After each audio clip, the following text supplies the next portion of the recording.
Go to the local airport and you're only minutes away from any southeast town. But the fact is you really don't have to fly away to find different communities. Hello, I'm Scott Foster and welcome to Rain Country. Regardless of how you get there, it doesn't take visitors or residents long to find that all of our southeast towns are composed of many different communities. One of those communities is based on a culture that came here from the other side of the Pacific.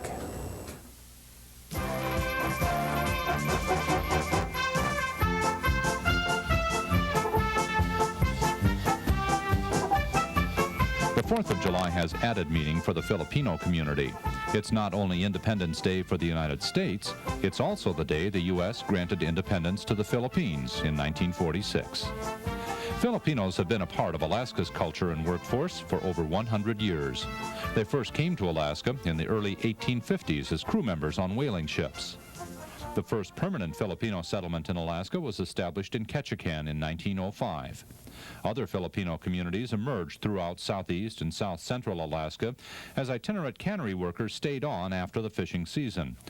Juneau has the oldest organized Filipino community in the state, founded in 1929. Between 1900 and the 1940s, over 120,000 Filipinos, mostly men, left the Philippines to work or go to school in Hawaii and the U.S. In 1928, Rudy Gavina, just 17 years old, decided to come to America. His family didn't support the idea and refused to give him travel funds, so he borrowed 1,000 pesos from a friend. Give me 1,000 pesos, and buy tobacco, and sell it to him, buy and sell it to him until I made enough money to come over here. So I decided I went and buy my ticket and come over here. And I told them I'm going to America. How could you go out there? You don't even know how to work. You don't. How could you go out there? How do you make a living? So I told them I already had my ticket. Rudy paid 300 pesos for his one-way ticket as a passenger in steerage going to Seattle. An American teacher before, when I was in the Philippines, in Tagupan, Pangasinan, he told me, if you want to go to United States and go to school, But when I reached over here, what he told me is not the truth, When I come over here, then over there in the Philippines, when I was there, I was not starving. When I come to this country, especially in Seattle, of course. As with most Filipinos, it was hard for Rudy to find work, and pay was extremely low. He worked cleaning houses before school each morning. Then after school, it was off to another job. During the summer break, he came to southeast Alaska for cannery work. There were nearly 4,200 Filipinos recruited to work in Alaska's canneries at that time, gradually replacing the Mexican, Chinese, and Japanese workers. Conditions were abysmal and exploitive. Most canneries were located in isolated areas with no place to shop but the company's store, which often charged 2 to 3 times the normal price for necessary goods. Canneries also hired professional gamblers to set up card games. They took workers' earnings, then gave a healthy percentage back to the company. Many of the workers were swindled to the point of owing the company at the end of the season. It's a hard work. And we only get around $50 a month last month. That's what you get, some of them $30 a month, That's why we had the union, to make the better living and better wages. Because they don't give us a good place to stay. So with food, Now when we have a union, we could talk to the company,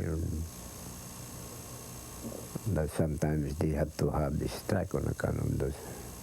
Filipino workers fought hard to unionize and combat the corrupt labor contract system, and by 1937 succeeded in doubling wages and substantially improving living conditions.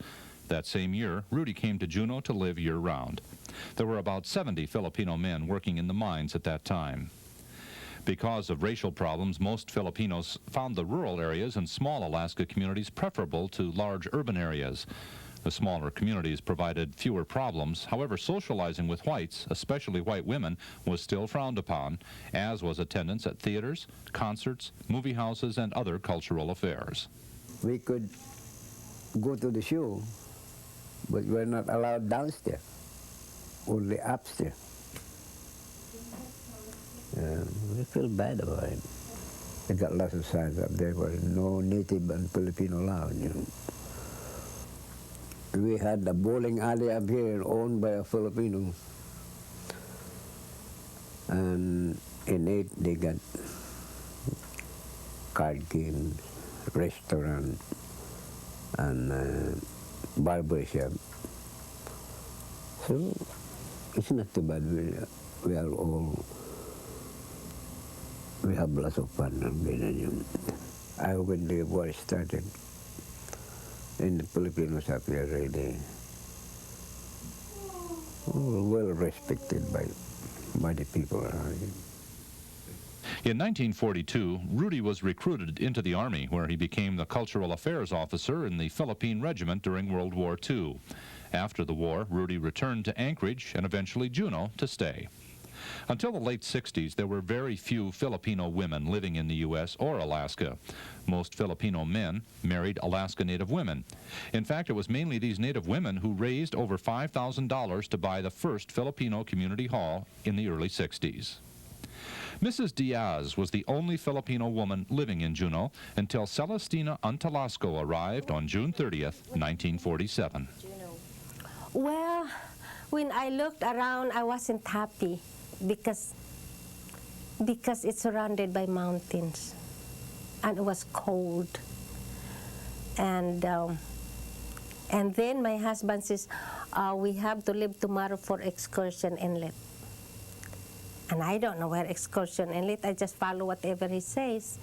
And then all in a sudden the news spread around the community. And Father Sweeney says, oh no, you are not leaving tomorrow. We are going to have a party, a welcome party at the Paris Hall. Oh, there was all kinds of presents. And those natives that were married to the Filipinos, they were so wonderful. They were just like my sisters. Celestina was 17 when she first met her husband-to-be, Basilia. He was a GI stationed in the Philippines toward the end of World War II. And then he said, how would you like to go to the United States? And I haven't heard of any United States. Because when I went to school, we only learned our homeland, but not the United States. I only went to 4th grade. And then he said, suppose I would say, I love you and I would like to marry you. And so I start making signs. I says, oh, Jesus Maria Santissima. I said, and everybody was laughing. And I says, oh my God, as old as you are, you must have been married many times. Celestina remembers being horrified 2 weeks later when Basilia returned with the chaplain after making marriage arrangements through her father. 2 years later, she moved to Southeast Alaska. Today, there are around 1,000 Filipinos living in Juneau. Nearly a third belong to the Filipino Community Organization. Rinaldo Jose is the president of the organization and has some definite goals for the community. One thing is to promote our cultural heritage. And one example is to revive the cultural dance troupe that we have.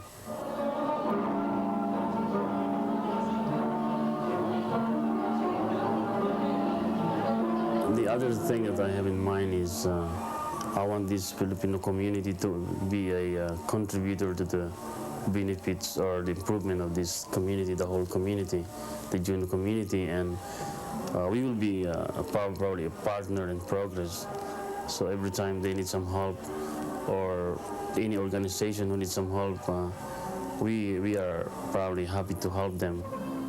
Filipinos have been and continue to be an important part of Juneau and many Southeast communities, but their contributions have for the most part gone unnoticed. One way to change that and learn more about the food, people, and culture is to attend the next open house at the Filipino Community Hall.